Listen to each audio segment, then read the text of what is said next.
अस्सलाम वालेकुम प्यारे बच्चों, सुबह बखैर। बच्चों, तुम कौन सी जमात में पढ़ रहे हो? अव्वल। तो जब बच्चे अव्वल जमात में दाखिला लेते हैं तो उस्ताद के लिए वो बिल्कुल नए होते हैं। उस्ताद उन बच्चों के नाम से वाकिफ़ नहीं होते और बच्चे भी अपने साथ में पढ़ने वाले सभी बच्चों के नाम से वाकिफ़ नहीं होते। इसलिए उस्ताद उन बच्चों से उनका तारुफ कराने के लिए कहते हैं, यानी अपने बारे में बताने के लिए कहते हैं। तो बच्चों, अपने उर्दू की दरसी किताब का सफ़ा नंबर 2 निकालो।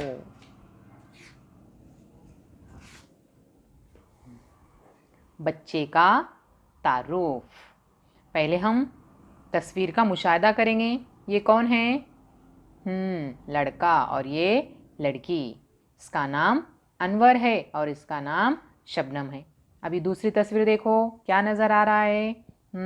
स्कूल नज़र आ रही है और ये बाजी है और ये अव्वल जमात के तलबा है। अब यहाँ पर देखो, ये बाजी क्या कर रहे हैं? बच्चों से तारुफ कराने के लिए कह रहे हैं। तो देखो बाजी सवाल क्या पूछ रहे हैं। देखो यहाँ पर लिखा हुआ है उस्ताद। उस्ताद और बच्चों के दरमियान जो गुफ्तगू है वो यहाँ पर दी हुई है। उस्ताद उस्ताद क्या पूछ रहे हैं? देखो, तुम्हारा नाम क्या है? क्या सवाल पूछे उस्ताद ने? तुम्हारा नाम क्या है? तो ये जो अनवर है ये क्या जवाब दे रहा है? अनवर। और किस तरीके से जवाब दे सकता वो?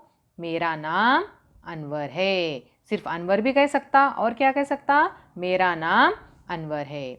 अब देखो उस्ताद और एक सवाल पूछते हैं उससे, तुम्हें क्या अच्छा लगता है? अनवर कहता है मुझे खेलना अच्छा लगता है। अब शबनम से सवालात पूछ रहे उस्ताद। उस्ताद पूछ रहे हैं तुम्हारा नाम क्या है? शबनम कहती है शबनम। और किस तरीके से जवाब दे सकती है वो शबनम? मेरा नाम शबनम है। फिर उस्ताद दूसरा सवाल पूछते हैं उससे, तुम्हें क्या अच्छा लगता है? शबनम कहती है मुझे गाना अच्छा लगता है। इस तरीके से बच्चों उस्ताद जो है बच्चों से अपना तारुफ कराने के लिए कहते हैं और बच्चे अपना तारुफ बाजी को कराते हैं। तो समझा फिर आपको अपना तारुफ किस तरीके से किया जाता है?